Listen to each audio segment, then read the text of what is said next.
வணக்கம். நீங்கள் இணைந்திருப்பது தமிழ் எஃப்எம்மின் உலக செய்திகளோடு. செய்திகளுக்காக நான் அபினா ஜெயகாந்தன். விரிவான செய்திகளுக்கு முன்பதாக முதலில் இன்றைய நாளிற்கான தலைப்பு செய்திகள். இஸ்ரேல் ஹமாஸ் தொடர்பான அமைதி திட்டத்தை ஐநாவில் சமர்ப்பிக்க அமெரிக்கா. நைஜீரியாவில் கால வரையறையற்ற வேலை நிறுத்தம் ஒத்திவைப்பு. இஸ்ரேலிய பணிய கைதிகளில் பலர் மரணம். கடற்கரைகளில் தோன்றும் மர்ம மீன்கள் சிங்கப்பூரில் அதிசயம். இந்திய மக்களவை தேர்தல் முடிவு பிரதமர் நரேந்திர மோடிக்கு வாழ்த்து. ஜாலில் நடைபெற்ற நரேந்திர மோடி தலைமையிலான வெற்றி கொண்டாட்டம். கேகாலை பிரதேசத்தில் மண்மேடு சரிந்து 3 வயது குழந்தை உயிரிழப்பு.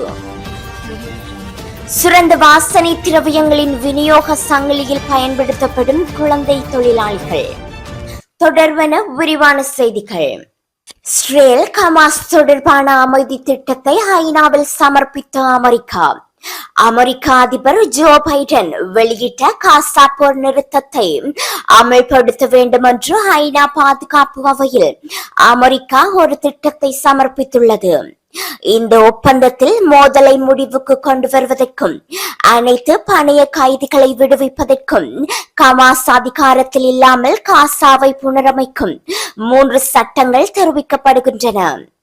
ஆனால் இஸ்ரேலின் அனைத்து நோக்கங்களும் நிறைவேறும் வரை போர் தொடங்கும் என்று இஸ்ரேலிய பிரதமர் பெஞ்சமின் நெதன்யாகு வலியுறுத்தியுள்ளார். இது தொடர்பாக இஸ்ரேல் காசா பகுதியில் உள்ள மக்களை சந்தித்து பேசியுள்ளமை குறிப்பிடத்தக்கது. நைஜீரியாவில் கால வரையறையற்ற வேலை நிறுத்தம் ஒத்திவைப்பு. நைஜீரியாவில் பொதுத்துறை ஊழியர்களின் கால வரையறையற்ற வேலை நிறுத்தம் 1 வாரத்திற்கு ஒத்திவைக்கப்பட்டுள்ளது. தொழிற்சங்கங்கள் கோரியதை விட குறைவாக குறைந்தபட்ச ஊதியத்தை இரட்டிப்பாக்குவதற்கு அரசின் அறிவிப்பை தொடர்ந்து இந்த நடவடிக்கை எடுக்கப்பட்டுள்ளது. இந்த வேலை நிறுத்தத்தால் மின் வலையமைப்பு துண்டிப்பால் பல லட்சக்கணக்கான மக்கள் மின்சாரமின்றி துன்புறுத்தப்பட்டமை குறிப்பிடத்தக்கது. இஸ்ரேலிய பணைய கைதிகளில் பலர் மரணம். இஸ்ரேலிய பணைய கைதிகளில் 1/3 பங்கினர் இறந்து விட்டார்கள் என்று இஸ்ரேல் தெரிவித்துள்ளது. இவர்கள் எப்படி இறந்திருப்பார்கள் என்று சொல்லவில்லை என்றும், ஆனால் இஸ்ரேலினுடைய தாக்குதலினால் பலர் இறந்து விட்டதாக ஹமாஸ் அமைப்பு கூறியிருக்கின்றது. அதாவது 43 பேர் மரணம் அடைந்து விட்டதாக இஸ்ரேல் தெரிவித்துள்ளது. எனவே எஞ்சியிருப்பவர்களை விடுதலை செய்வதற்காக காசா முழுவதையும் திருத்தி பாலஸ்தீன பணைய கைதிகளில் பெருந்தொகையானவர்களை விடுதலை செய்து இஸ்ரேலிய படைகளையும் வெளியேற்றி நிரந்தர தீர்வு திட்டத்திற்கும் செல்வதற்கும் இது போதுமானதா என்று இஸ்ரேல் கேள்வி எழுப்பியுள்ளது. இப்போது பேச்சுவார்த்தை நடைபெறுமாக இருந்தால் ஹமாஸ் அமைப்பினர் பணைய கைதிகளை விடுதலை செய்ய வேண்டும் என்றும், எஞ்சியிருப்பவர்கள் ஹமாஸ் அமைப்பு தமக்கு என்ன செய்தது என்று கூறினால் இது சர்வதேச பிரச்சனையாக மாறும் என்றும் தெரிவிக்கப்பட்டுள்ளது. கடற்கரைகளில் தோன்றும் மர்ம மீன்கள் சிங்கப்பூரில் அதிசயம். சிங்கப்பூர் கடற்கரை பகுதியில் விஷமுள்ள முதுகெலும்புகள் கொண்ட மர்ம மீனினம் ஒன்று கண்டறியப்பட்டுள்ளது. இது சம்பந்தமான புகைப்படங்கள் இன்ஸ்டாகிராமில் வைரலாகி வருகின்றன. அதாவது குறித்த மீன் போன்று 50 வகையான மீனினங்கள் உள்ளதாக ஆய்வாளர்கள் தெரிவித்துள்ளனர். சிலவற்றில் மின்சாரத்தை உருவாக்கும் உறுப்பு உள்ளதாகவும் தெரிவிக்கப்படுகின்றது. மேலும் வேல்ஸில் ஏலியன் வகை மீனினம் ஒன்று கண்டறியப்பட்டுள்ளதாகவும், நார்த் வேல்ஸில் உள்ள மார்மவுத் பகுதியில் இந்த மீனினம் கண்டறியப்பட்டுள்ளதாகவும் தெரிவிக்கப்படுகின்றது. இந்திய மக்களவை தேர்தல் முடிவு பிரதமர் நரேந்திர மோடிக்கு வாழ்த்து. இந்தியா நாட்டின் நடந்து முடிந்த நாடாளுமன்ற தேர்தலில் பாரதிய ஜனதா கட்சி தலைவர் மாண்புமிகு நரேந்திர மோடிக்கும் கட்சி நாடு தழுவிய ரீதியில் பெற்ற வெற்றிக்கும் எமது வாழ்த்துக்களை தெரிவிக்கின்றோம் என பாராளுமன்ற உறுப்பினர் செல்வம் அடைக்கலநாதன் தெரிவித்துள்ளார்.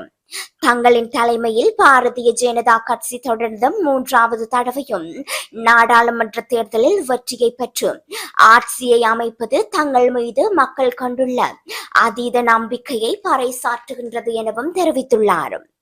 தங்களது இந்த வெற்றிக்கு எமது ஈழ மக்கள் சார்பாகவும் நமது கட்சி சார்பாகவும் வாழ்த்துக்களை தெரிவித்துக் கொள்வதில் பெருமிதம் அடைவதும் தங்கள் அரசியல் பணி தொடர்ந்து சிறப்பாக நடைபெற எமது மனமார்ந்த வாழ்த்துக்களையும் தெரிவித்துள்ளார் என்றும் குறிப்பிடப்பட்டுள்ளது. ஜாலில் நடைபெற்ற நரேந்திர மோடி தலைமையிலான வெற்றி கொண்டாட்டம். நரேந்திர மோடி தலைமையிலான பாஜக வெற்றி பெற்றதன் மகிழ்ச்சியை வெளிப்படுத்தும் முகமாக இலங்கை சிவசேனை அமைப்பு மற்றும் இலங்கை உருத்திர சேனை அமைப்புகளின் ஏற்பாட்டில் வெற்றி கொண்டாட்ட நிகழ்வு யாழ் நகரில் உள்ள வைரவர் ஆலயம் ஒன்றில் இடம்பெற்றுள்ளது. கற்பூரம் கொளுத்தப்பட்டு வழிபாடுகள் இடம்பெற்று சிதறு தேங்காய்கள் உடைக்கப்பட்டு பின்னர் பொதுமக்களும் மோதகம் லட்டு பரிமாறப்பட்டு மகிழ்ச்சியை வெளிப்படுத்தினார்கள் என்றும் தெரிவிக்கப்படுகின்றது.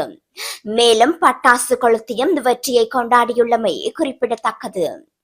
கேகாலை பிரதேசத்தில் மண்மேடு சரிந்து 3 வயது குழந்தை உயிரிழப்பு. கேகாலை பிரதேசத்தில் மண்மேடு சரிந்து 3 வயது குழந்தை ஒன்று உயிரிழந்ததாக போலீசார் தெரிவித்துள்ளனர். குழந்தையின் வீட்டின் பின்புறம் பாதுகாப்பு சுவர் கட்டுவதற்காக பள்ளம் தோண்டப்பட்டிருந்தமை குறிப்பிடத்தக்கது. மேலும் தோண்டப்பட்ட குறித்த பள்ளத்தில் குழந்தை இருந்தபோது அதற்கு மேலிருந்த மண்மேடு குழந்தை மீது சரிந்து விழுந்ததால் அப்பகுதி மக்கள் தெரிவிக்கின்றனர். பின்னர் அங்கு வந்த பிரதேசவாதிகள் குழந்தையின் மீது விழுந்த மண்ணை அகற்றி உடனடியாக கேகாலை போதனா வைத்தியசாலைக்கு கொண்டு சென்ற நிலையில் குழந்தை உயிரிழந்தமை தெரிய வந்துள்ளது. சுரந்த வாசனை திரவியங்களின் விநியோக சங்கிலியில் பயன்படுத்தப்படும் குழந்தை தொழிலாளிகள்.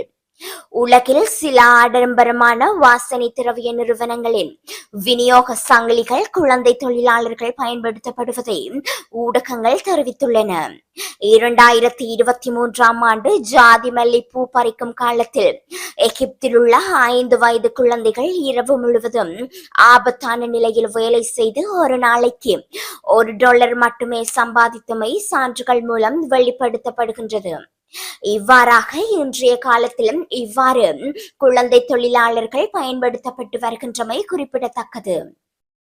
இஸ்ரேல் சுற்றுலா பயணிகளுக்கு மாலைத்தீவு தடை. காசாவில் இஸ்ரேல் அரசு மேற்கொண்டு வரும் கடுமையான நடவடிக்கைகளுக்கு எதிராக மாலைத்தீவில் போராட்டங்கள் அதிகரித்து வரும் நிலையில் அந்நாட்டு அரசு முக்கிய முடிவு ஒன்றை எடுத்துள்ளது. இஸ்ரேலிய மக்கள் மாலைத்தீவுக்குள் வருவதற்குள் தடை விதிக்க அரசு முடிவு செய்துள்ளது. மாலைத்தீவு அதிபர் முகமது மொய்சுவின் அலுவலகம் வெளியிட்ட தகவலின்படி இஸ்ரேலிய பாஸ்போர்ட் வைத்திருப்பவர்கள் நாட்டிற்குள் நுழைவதை தடுக்கும் வகையில் சட்டங்களை மற்ற அமைச்சரவை முடிவு செய்துள்ளதாக தெரிவித்துள்ளது. அமைச்சரவையின் பரிந்துரையின் பேரில் அதிபர் மொய்சு இந்த முடிவை எடுத்துள்ளார். இந்த செயல்முறையை மேற்பார்வையிட துணைக்குழு ஒன்றை அமைக்கவும் தீர்மானித்துள்ளதாக அதிபர் அலுவலகம் தெரிவித்துள்ளது. இந்த முடிவை குறித்து அந்த நாட்டு உள்துறை அமைச்சர் அலி இக்ஷானும் அறிவிப்பு வெளியிட்டுள்ளார். உள்துறை அமைச்சர் அலி இக்சானுடன் இஸ்லாமிய அமைச்சர் அட்னானி ஜெனரல், பொருளாதார அமைச்சர், சுற்றுலாத்துறை அமைச்சர் மற்றும் வெளியுறவு அமைச்சர் ஆகியோரும் இந்த துணைக்குழுவில் இடம்பெறுவார்கள் என அவர் தெரிவித்துள்ளார். இஸ்ரேலிய குடிமக்களுக்கு தடை விதிப்பது மட்டுமன்றி பாலஸ்தீனம் தொடர்பான முக்கிய முடிவுகளையும் மாலைத்தீவு எடுத்துள்ளதாகவும் தெரிவிக்கப்படுகின்றது. உலக செய்திகளோடு தமிழ் எஃப்எம்மிற்கான இன்றைய செய்திகள் நிறைவடைகின்றன. வணக்கம்.